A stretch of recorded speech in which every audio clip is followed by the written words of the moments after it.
People always tell us to look on the bright side. But what if it's hard to see? Is it that we're not looking hard enough? Or that there really is no bright side to life? Well, there just has to be. Let me introduce you to Maria, a Muslim teenager from southwest Sydney who's legally blind. With a condition that affects less than 1% of the world, she's slowly losing her sight every single day. Yet despite this, Maria has always seen the bright side to life. At 16 years old, she's excelling. She's already in university, memorizing the Quran and learning Arabic. She's smashing it, both in her deen and her dunya. Not to mention super involved in the community. And I wanted to know, how did she do it all? How did she have such a strong relationship with Allah, all whilst dealing with her blindness? How did she maintain a positive perspective despite barely being able to see? Jump in and let's find out. You're gonna need a seatbelt.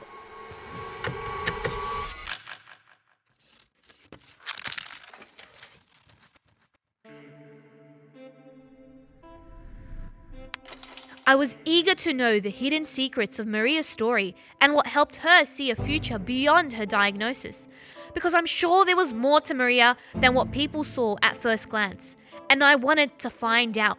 I wanted to know what it was like to see the world through her eyes. The best way to describe it is probably looking through or like putting way too much of a vignette on a photo, and also making it a bit more grey or less saturated in colour. And like walking into out of a steamy shower, like it's very blurry. Maria is only one of 6 people in Australia that has been diagnosed with this condition. It's extremely rare and it's called KCNV2 retinopathy. So KCNV2 retinopathy is actually a genetic disorder that affects the eye in the way that your vision deteriorates over time into complete blindness. And saying that, alhamdulillah, like so far it hasn't been complete blindness, it's just been legally blind. So I'm not allowed to drive, alhamdulillah. But it basically affects your vision, peripheral vision, central vision, colour vision, the whole lot, alhamdulillah. Subhanallah, Maria really saw the world through a different lens. And the more I listened to her, the more I heard Alhamdulillah again and again. Alhamdulillah, alhamdulillah, alhamdulillah, alhamdulillah, alhamdulillah, alhamdulillah, alhamdulillah. But how? It was incredible gratitude. But was it always this easy? There was a huge time in my life, this was pre-diagnosis, where I was very confused almost, very, there's thoughts that are running through my head that I don't quite understand. There's feelings that I don't know how to quite navigate and express in a healthy manner as well. And subhanAllah, that's, it's unfortunate that we're not. As she was gradually losing her vision, school became tremendously difficult for Maria. Not just the learning, but more significantly, the lack of social support she received from teachers and students, to the extent that she was even bullied for being blind. This was ever since I was in year 2. Anytime it would have like reading time or reading out loud, the book would be like this close and it would be muffled. I wasn't able to say it as loud as I wanted to because I was so close that it was muffled. And I remember getting bullied for that. It was isolating. She saw a different world to the people around her. But that's not all Maria was. She wasn't just one of 6 with this rare blindness, but she was a sister, a daughter, and even a mum. To her baby parrot. Yes, I even met her cute baby parrot, Zakaria, or Zach for short, who I learnt was very protective of his mum. Does he bite sometimes? Yeah, he's got a thing for biting people's toes. Oh, okay. Yeah. Interesting. It wasn't interesting. It was horrifying. I am not scared of birds. But in reality, I was. And trust me, it was for a really good reason. That was enough ruffling the feathers. It was time to meet the rest of the family. Maria's older brothers, Ragib, and a dib. We're there from the very beginning, both becoming the rock in her life and a reason for her to keep pushing forward. I think the diagnosis forced her at a very, very young age, younger than I think most people have to look really deep inwards, right? To look at the things that were shaping her pain, the things that were stopping her from living a full life. Those questions that a lot of people in their, mid-20s, mid-30s struggle to answer. She was sort of pressed to the hilt, and it came in the form of, as benign as it sounds, I can't see the aim cursor screen on Valorant. Like, it was as benign as that, right? And yet that moment, you see this, I guess, a catastrophe. Not just any catastrophe, but a catastrophe that her brothers helped her navigate. My reaction was to be like somewhat a stable hand. It's very simple. For me, it's just, okay, how do we get to another day, right? How can we ensure that Maria is healthy, she's safe, she's able to have mobility and does what, and get to some level of normalcy. What are you proud of Maria? Was there a moment in time where you were like, wow, she did that? I think when she got her first HD at uni, I was in shock. I'm like, this took me a while, she came home with her first HD and I'm like, In statistics. it's stats too? Like, wait, you're blind? That's pretty good. That's not bad. And then I checked and I'm like, but she's 16. She's 16, how? And that's when it hit me. Maria was extraordinary in that she didn't want to live an ordinary life.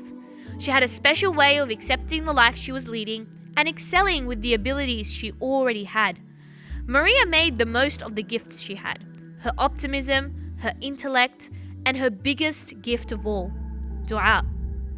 I remember making this dua like so significantly. I was on the prayer mat and subhanAllah, my first thought was, oh Allah, please grant me good company in my life. Please grant me good friends, a good circle. Let me try and prove myself and become the best version of myself. And I want this sooner rather than later. And how instantly was her supplication heard, and how beautiful was the result of her dua. Maria was blessed with her partner in crime and best friend, Fatima, and the two were soon inseparable.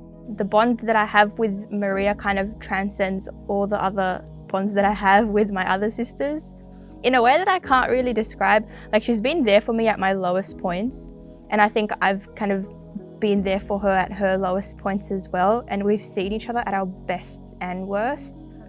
Whenever we hang out, like, I'm always very, very conscious of like our surroundings. Like, if there's a curb approaching or like stairs or whatever, I'll just be like, railings over there, curb over there, and like I'll grab her if I have to. Maria and Fatima were wholesome, and even that's an understatement. And I know it's cheesy, but you could even say that their friendship was a dream come true. And I would soon realize that this wasn't Maria's only accepted dua. There was more. If you were to describe one experience, I guess a life-changing experience, what would it be? It would most definitely be my Umrah experience, subhanAllah. The way it happened was beautiful, how it happened and when it happened, subhanAllah. It all started at a fundraiser that I was doing, volunteering for. But I was just talking to the sister, the volunteer next to me. I was like, I would love to go Umrah. I'm not sure about you. And she's like, yeah, no, it'd be so sick. And then she's like, do you have any particular reason why you would want to go Umrah? And I was like, my dream is to see the Kaaba before I lose my vision. The sisters came up to me and they're like, I would like to gift you 2 Umrah tickets. SubhanAllah. And I had gotten it, and subhanAllah, it's the biggest subhanAllah blessing. Allah subhanahu wa ta'ala, it's just one of his countless blessings I've been so grateful for.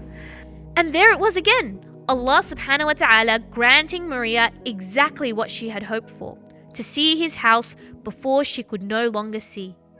An experience that would shape the rest of her life. It was the first time that one of my mates had gotten me a khimar, and I was like, this is beautiful.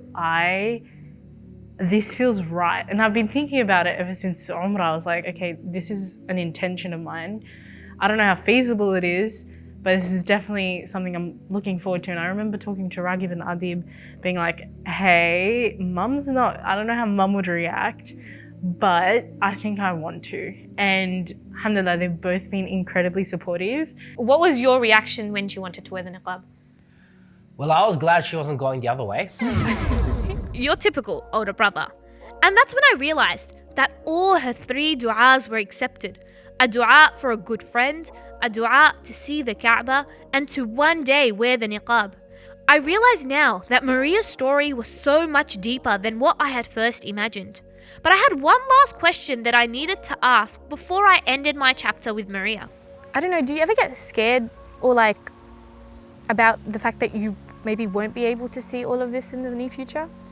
I mean, subhanAllah, any of us can lose any of our senses at any moment and given time. But subhanAllah, I think the reason why I'm grateful that I know that this is inevitable is that I can take in what I can see now. I can take in what I can feel now, right? This will only bring my relationship closer to Allah subhanahu wa ta'ala. Everything is qadr, like that distancing is qadr. Like, but you can always go back. Allah subhanahu wa ta'ala will always be there. You'll always be there. I don't think I met anyone who said Alhamdulillah this much. And if anything, I know that she wouldn't have life any other way.